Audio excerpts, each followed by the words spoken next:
Olá, galera! Sejam muito bem-vindos à aula de Arte e Literatura. O nosso assunto de hoje é Renascimento. Assistam esse vídeo até o final, que vocês com certeza, assim como eu, ficarão fascinados por esse assunto, tá bom? Já adianto que foi um dos maiores movimentos artístico-culturais acontecidos na humanidade, tá bom? De todos os tempos. Renascimento foi realmente fantástico e foi um movimento que deu abertura para muita coisa do que a gente vive hoje, do que a gente conhece hoje. Galera, o Renascimento é dividido em 3 períodos, tá bom? Dividido em 3 períodos. Não que isso vai importar muito na nossa compreensão do assunto hoje, mas é a título de curiosidade mesmo, tá bom? Então, esses 3 períodos recebem nomes de origem italiana porque o movimento também surgiu lá na Itália, tá bom? Então, 3 períodos aí que nomeiam os 3 séculos de acontecimento desse movimento. Trecento, quattrocento e cinquecento, tá? São termos em italiano, como eu já falei para vocês. Então, gente, o primeiro período diz respeito ao século XIV, o segundo ao XV e o terceiro e último, consequentemente, ao século XVI. Então, nós temos um mega movimento de quase 3 séculos, tá? Não chega a ser 3 séculos, porque começa em meados aí, mais ou menos do século XIV, tá? Então, nós temos quase 3 séculos de renascimento. Queria chamar a atenção de vocês aqui para o início desse renascimento, século XIV, que ainda está situado dentro da Idade Média, tá bom? Então, ainda havia um domínio religioso, sim. A Idade Média vai até o século XV. Então, esse movimento pega o finalzinho da Idade Média, pega o último século da Idade Média e o primeiro século da Idade Moderna. O que será que ele vai ter a ver com essa passagem de Idade Média para a Idade Moderna? Vai ter tudo a ver, gente. Na verdade, só existiu Idade Moderna porque existiu Renascimento, tá? Então, esse movimento é um dos mais importantes que a gente estuda, tá? E assistam esse vídeo até o final, que com certeza vocês vão ficar apaixonados por esse movimento, vão descobrir muita coisa, fazer muitas ligações mentais aí, muitas referências a outros conteúdos estudados em outras disciplinas, tá bom? Então, galera, Renascimento não foi só um movimento artístico, tá? Ou literário, ou musical. Não, ele foi tudo isso e muito mais. Então, o Renascimento aconteceu em todas as áreas sociais existentes naquela época, tá? Naquele final da Idade Média, início da Idade Moderna.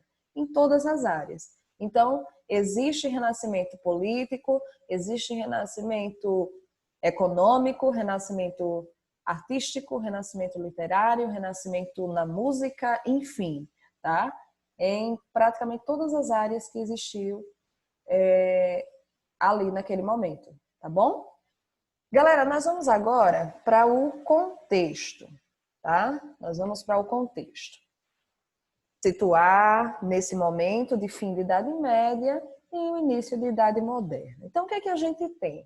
A gente tem 3 mudanças, né? Ou a gente tem 3 áreas aqui, vamos dizer assim, para analisar nesse contexto. Um contexto socioeconômico, contexto político e o contexto cultural.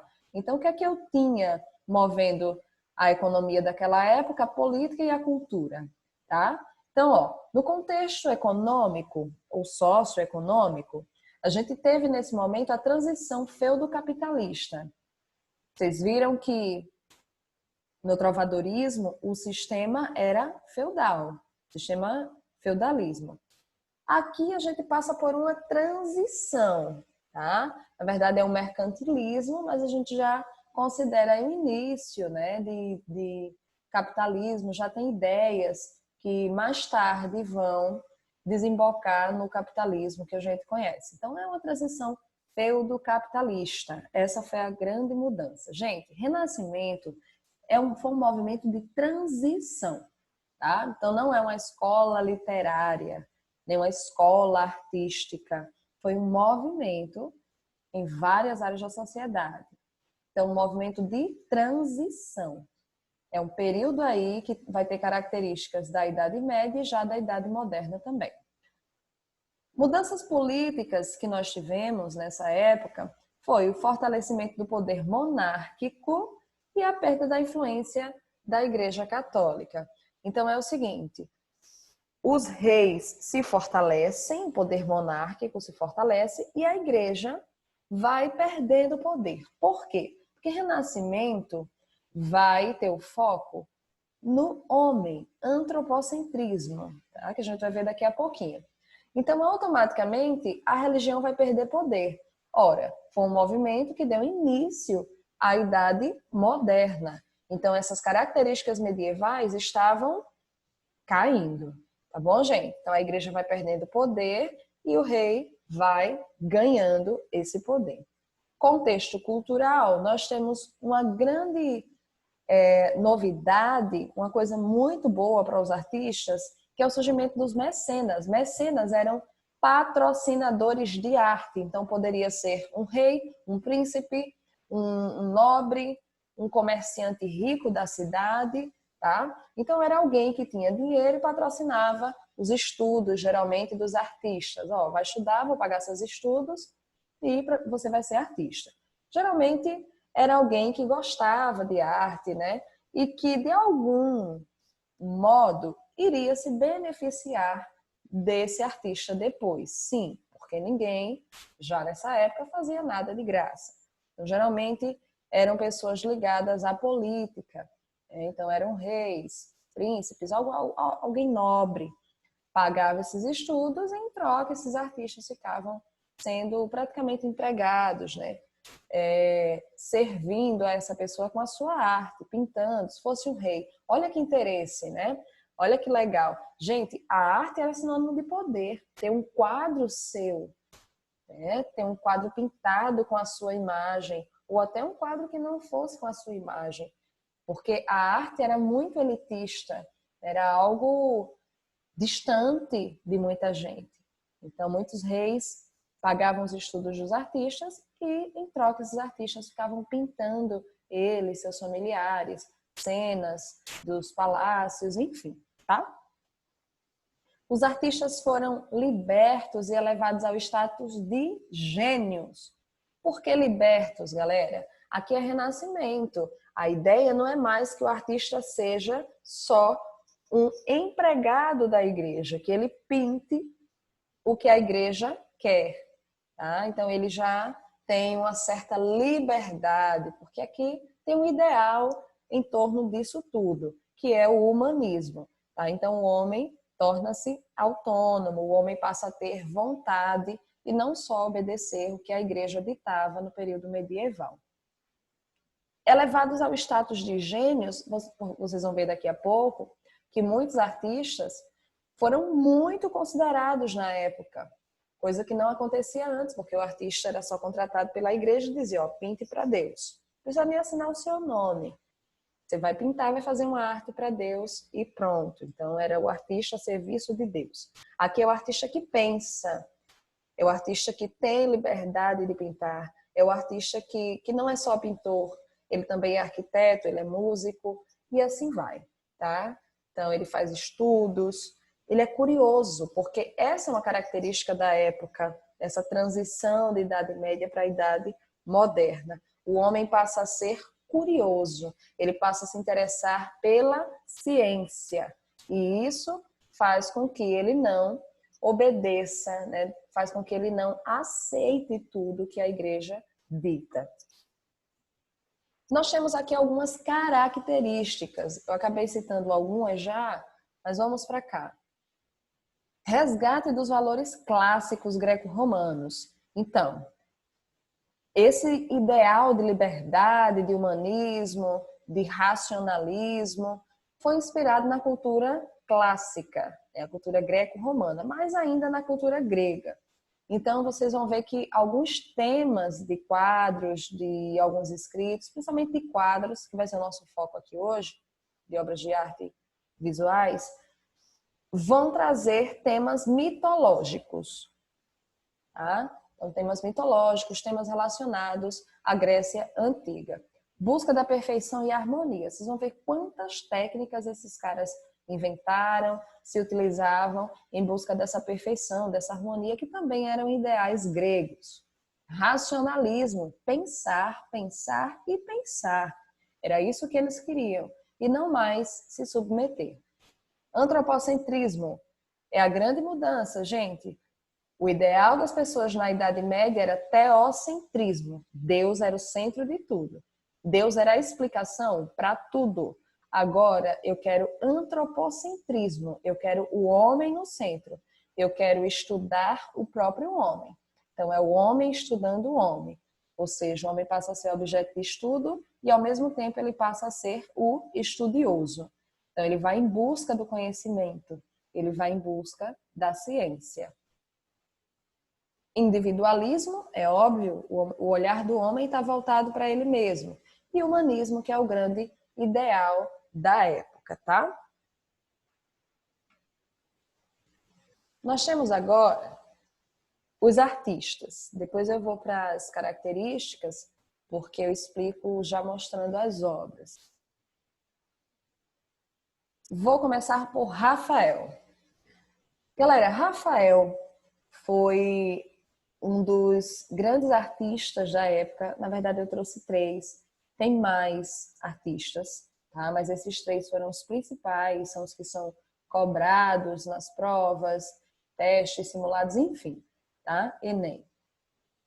Rafael foi arquiteto e pintor, tá? Foram as 2 atividades artísticas nas quais ele se destacou. No entanto, ele se destacou mais como pintor e ficou conhecido como pintor dos anjos. Rafael, desses 3, era o que mais tinha características religiosas nas suas obras, tá? Ele foi contratado pela igreja ainda, pelo Papa, para fazer algumas pinturas na igreja. Michelangelo também foi contratado, mas Rafael tinha mais essa vertente religiosa ainda nas pinturas dele. No entanto, também pintava temas relacionados à cultura grega, né? Temas mitológicos, tá, gente? Então, a Capela Sistina, que eu vou mostrar daqui a pouco, a Capela do Vaticano, é repleta de pinturas desses artistas e creio que mais ainda de Rafael, por ser um pintor mais voltado para a religião. Michelangelo já foi um pouquinho de coisas a mais, né? Vamos dizer assim, já teve algumas ocupações a mais que Rafael. Michelangelo foi escultor, pintor, poeta e arquiteto, tá? No entanto, se destacou mais como escultor. Michelangelo costumava dizer que a escultura é a arte que mais aproxima o homem de Deus.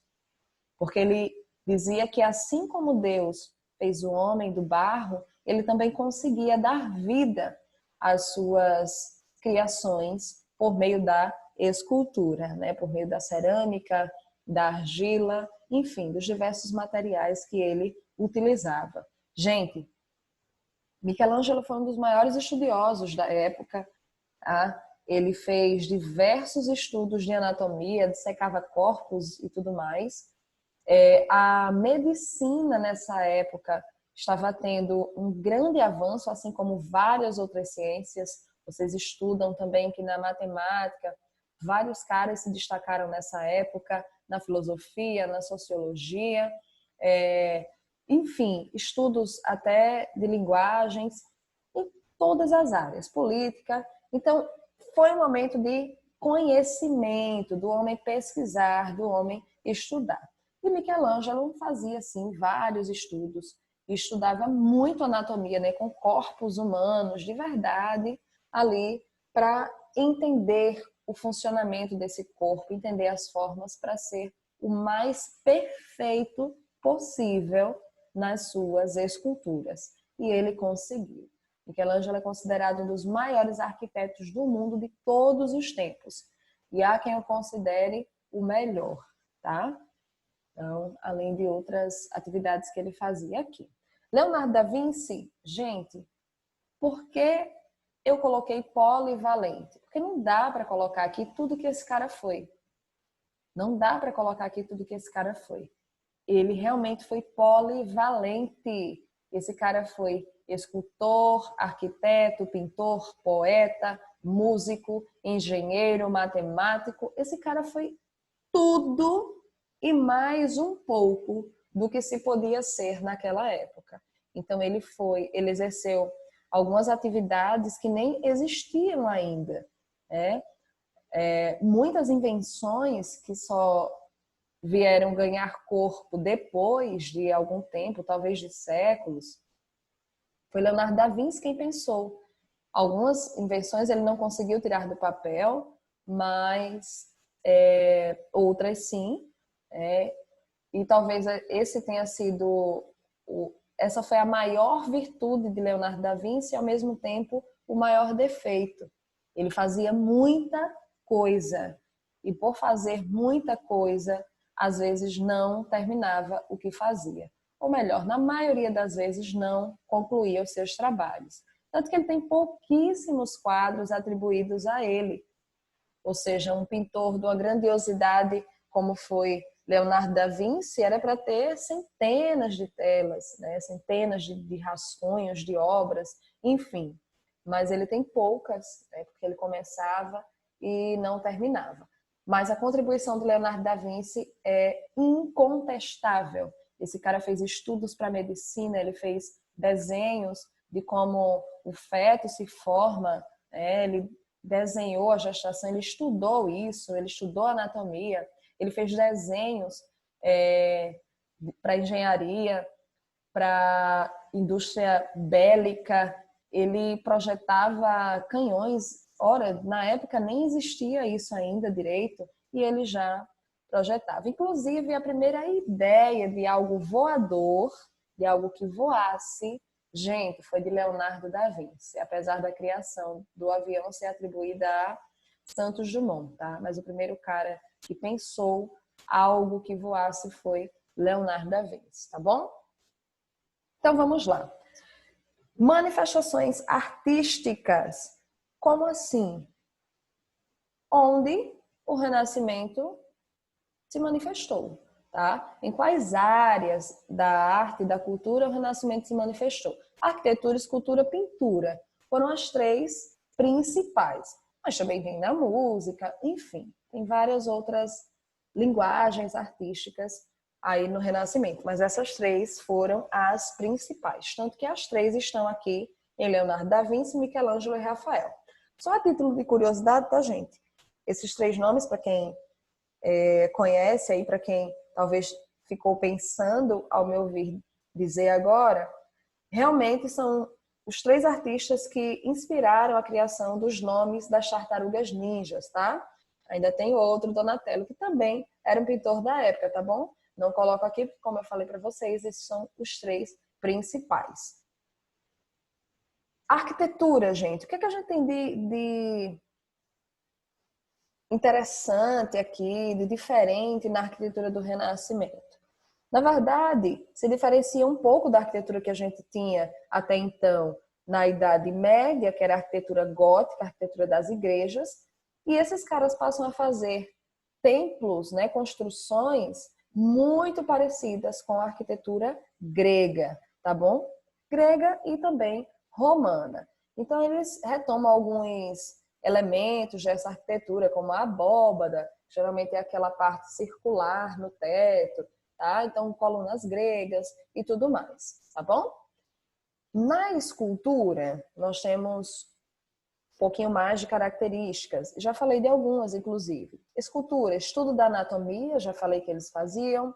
A proporção real, por quê? Porque eles buscavam, gente, a perfeição, tá? Então, geralmente as esculturas eram feitas em tamanho real. tamanho real, formas reais. As esculturas são recriadas da parede. Como assim? Na Idade Média era comum que a escultura fosse colada na arquitetura. Então tem uma parede e dessa parede sai uma escultura. No entanto, essa escultura vai estar em 2D. Ela não vai, eu não consigo vê-la nas 3 dimensões. Agora não. Agora essa escultura é totalmente retirada da parede. Então são esculturas soltas. Como, por exemplo, vocês vão ver daqui a pouco a escultura Davi, né? Que você consegue ali andar ao redor e vê-la nas 3 dimensões. Esse outro ponto aqui, vista por todos os ângulos. O corpo nu é uma coisa resgatada, inspirada no modo de fazer a escultura dos gregos antigos, tá? Então o corpo ele vem nu. Por quê? Porque eu quero estudar o homem. Eu quero estudar a natureza, mano. Eu quero estudar o corpo humano. Eu quero desenhar, eu quero pintar, eu quero esculpir a perfeição humana. Antropocentrismo, gente. O homem aqui é o objeto de estudos. Então, provavelmente, eles não iam fazer esculturas de pessoas vestidas, porque não era a roupa que eles queriam estudar, e sim o corpo, a beleza física humana. Porque aqui, ó, ideal de beleza é um outro ponto a ser considerado nessa escultura, tá bom? O ideal de beleza, tão prezado pelos gregos antigos também. A pintura realista, tá? Um realismo fantástico, a gente vai ver daqui a pouquinho. Pintura perspectiva. Perspectiva, gente, foi uma técnica que eles utilizaram, na verdade que eles criaram, tá? Para dar a impressão de que a pintura era 3D, tá? Então, na verdade, era uma ilusão de ótica. Luz e sombra, né? Eles também inventaram essa técnica que Leonardo da Vinci chamou de esfumato, tá bom? Uma técnica muito utilizada hoje em dia, principalmente pelas mulheres, para fazer maquiagem, né? Principalmente a maquiagem dos olhos. Então é a mesma técnica, né? Também para dar menos volume a nariz, né? Fazer a cavidade aqui nas bochechas, enfim. Então, é uma técnica que a gente utiliza até hoje no desenho, na maquiagem, em várias outras coisas da arte, e foi inventada aqui por esses caras. Surgimento da pintura a óleo. Gente, olha que fantástico, né? Estudos químicos também foram realizados nessa época, né? Imagina, na Idade Média, mexer com química era relacionado à bruxaria. Imagina se alguém ia estar se interessando por mexer com essas coisas, que ia ser considerado aí bruxo, bruxa, né? Ia ser condenado pela igreja por feitiçaria. Aqui não, aqui as pessoas estudam, né? Esses pintores, eles estudaram aí elementos químicos, estudaram muita coisa para chegar à criação da tinta a óleo. Eles inventaram a tinta a óleo, que não tinha ainda. Então, essa tinta proporcionou uma melhor cobertura dos quadros, né, das telas, uma maior riqueza de detalhes e perfeição à obra, tá bom? Gente, eu consegui dar uma bela resumida e agora eu só vou mostrar as obras para vocês que eu separei dos 3 artistas para ilustrar um pouquinho das características de cada um e das características de arquitetura, escultura e pintura, tá bom? Mais especificamente da escultura e pintura. Então vamos lá. Esse quadro aqui é do Rafael, tá? É do Rafael. Observem que a temática já é religiosa, tá? A temática já é religiosa. O nome do quadro é A Transfiguração, de Rafael Sanzio. Então, observa aqui como ele dá ênfase, né, ao rosto das pessoas, a expressão facial, gestos, né, corpo. Olha como tudo é pintado com muito detalhe. Olha as roupas, né, a dobra do tecido. Então, assim, são quadros com a riqueza de detalhe muito grande, sempre colocando em evidência as pessoas, né, o corpo humano, tá bom? Desenhando músculos, corpo bem definido, porque isso é renascimento. né? Humanismo, todos esses ideais estão aqui. E, lógico, a beleza, a perfeição, tá bom? Então, Transfiguração de Rafael, gente, só para vocês verem um pouquinho, né, ilustrar. Temática religiosa. Tem outro dele que eu trouxe, é esse aqui. Escola de Atenas, tá? Esse quadro também é de Rafael Sanzio. Então, é um quadro que eu trouxe para ilustrar a temática mitológica, né? A temática greco-romana. Então, vem aí a Escola de Atenas, já é a escola de filósofos. Ele ilustra aí uma cena que se refere à antiguidade grega, tá bom? Olha como destaca aqui a arquitetura grega, né? Mesmo na pintura, mas como ele pinta com perfeição.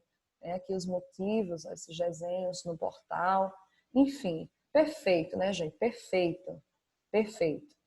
Quero mostrar também a técnica de perspectiva nesse quadro. Técnica de perspectiva. Olha como ele pinta em perspectiva, essas colunas, como parece ter 3 dimensões essa obra. Você consegue ver aqui em primeiro plano algumas pessoas, em segundo plano outras, e lá em terceiro plano você consegue ver como se o corredor fosse se afunilando. Parece que você realmente está na sala, dá essa sensação de tridimensionalidade. Então isso foi uma técnica, perspectiva, criada por esses caras. Esse quadro aqui é do Leonardo da Vinci, A Última Ceia, e também mostra, trouxe para ilustrar essa perspectiva. Olha como ele faz essas linhas aqui muito bem definidas, muito bem definidas aqui, para fazer com que essa sala realmente pareça uma sala, para não ficar só Cristo e os apóstolos ali na nossa frente, sem nos mostrar que estão numa sala com profundidade, tudo certinho, tá bom? Então, foi utilizada também essa técnica aqui nessa obra de Leonardo da Vinci, tá? Na verdade, acredito que foi a primeira obra a utilizar a técnica da perspectiva. Leonardo da Vinci foi o primeiro a criar tudo, né, gente, nessa época.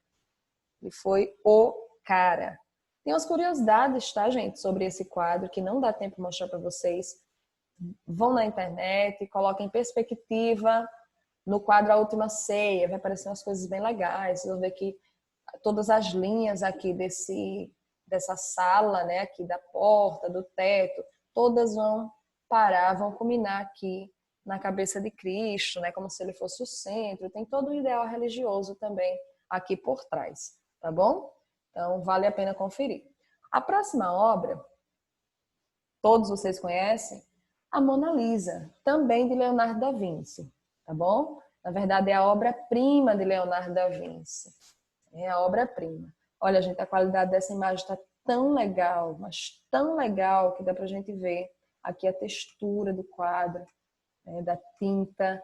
Então, gente, ó, olha a técnica de esfumato aqui que ele utilizou no rosto de Mona Lisa. Não só no rosto, mas no rosto é mais visível. Acho que alguns de vocês já ouviram falar em alguns mitos, né, que se constroem em relação a obras de arte, de tá olhando para mim, para onde eu vou, não tiro o olho. Mona Lisa, não sei o quê. Gente, nada mais é do que uma técnica. Os olhos desses quadros, das pessoas desses quadros, geralmente são pintados com a técnica de luz e sombra, técnica de esfumato. Então, eles são pintados como se fossem realmente esferas, né? Como se fossem esféricos. Então, para onde a gente vai, não é que ele acompanha, é que a gente está conseguindo ver o olho em 3 dimensões. Então, se eu vou para o lado, eu continuo vendo, se eu vou para o outro, eu continuo vendo, se eu venho para frente, da mesma forma, tá bom? É a técnica. Então, olha como ele consegue fazer aqui esse sombreado, né, do olho, como ele faz muito bem o nariz, a boca, aqui embaixo ele escurece mais. Então, a técnica de esfumato, luz e sombra, é simples. Onde você quer dar profundidade, você escurece. Onde você quer dar volume, você clareia. Você utiliza a luz. Luz, volume e sombra, profundidade. Tá bom?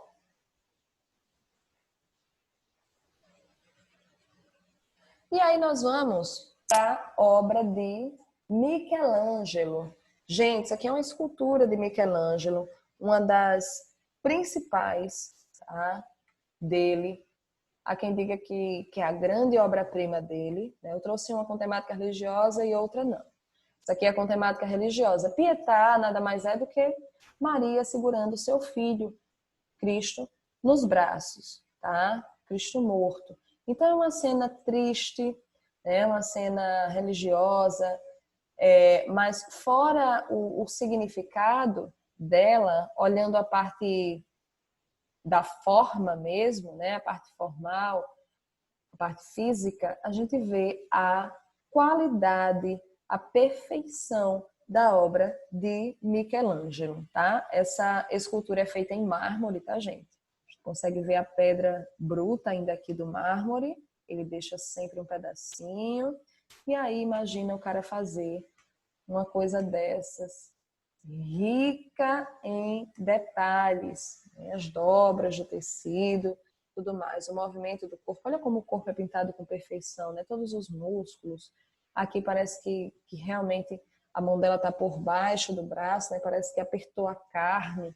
Gente, é incrível a riqueza de detalhes, é incrível. Esse cara foi um dos melhores do mundo, realmente. E aqui é uma pintura de Michelangelo, né, que eu trouxe, vocês também devem conhecer, a criação de Adão, tá bom? Ele também foi pintor, como eu falei para vocês. Muito legal esse quadro, né? Muito legal mesmo, temática religiosa também, porém, olha como ele destaca o corpo, né? Como ele traz o corpo nu, destaca as formas físicas, muito interessante. Galera, aqui é o teto da Capela Sistina.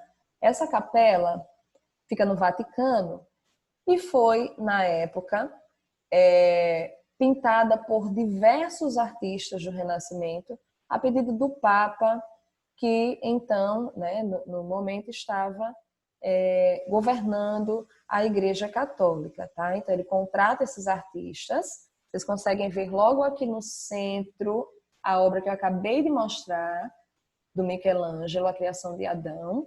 Tá? Tem várias outras obras famosas que a gente vê e acha que são quadros, né? Mas na verdade estão no teto dessa igreja ou estão aqui na parede, tá bom? Então todas pintadas com as técnicas de luz e sombra, de perspectiva, por isso que parecem estar assim saindo da parede, né? Saindo do teto, tá bom? Existem estudos de pessoas que se perguntam como os artistas conseguiram pintar isso na época, porque essa igreja é muito alta, né? Gigantesca, muito alta. Ah, será que foram os artistas mesmo? Será que eles contrataram pessoas? Enfim, existem vários estudos. É interessante vocês pesquisarem a título de curiosidade, tá, gente? Aqui é o mesmo teto, só que numa visão mais plana, para a gente conseguir ver algumas obras, tá, gente? Então, a maioria é temática, sim, religiosa, tá? A maioria realmente de temática religiosa. Tem muitos anjos no teto da igreja, nas paredes, e vários desses quadros foram pintados por Rafael, tá bom? E aqui, para a gente concluir, outra escultura do Michelangelo. Essa é a escultura David, né, ou Davi, na tradução para a nossa língua, que é uma das esculturas também mais famosas. Essa escultura é feita em tamanho real, proporcional humano, apesar de ser um homem bem grande. Ela tem aí por volta de 2 metros e rica, rica, rica em detalhes, tá, gente? Então, olha os detalhes, gente, os vasos, né? Os músculos, tá? Cabelo. Então, é uma das obras-primas de Michelangelo, tá bom? Galera, ficamos por aqui. Espero que vocês tenham gostado, tá? E que vocês possam pesquisar mais e mais sobre esse infinito mundo chamado Renascimento, tá? Pesquisem mais sobre os artistas, principalmente Leonardo da Vinci. Leonardo da Vinci em si já é um próprio mundo, né? Já é o próprio mistério do Renascimento e de uma grande época aí, tá bom?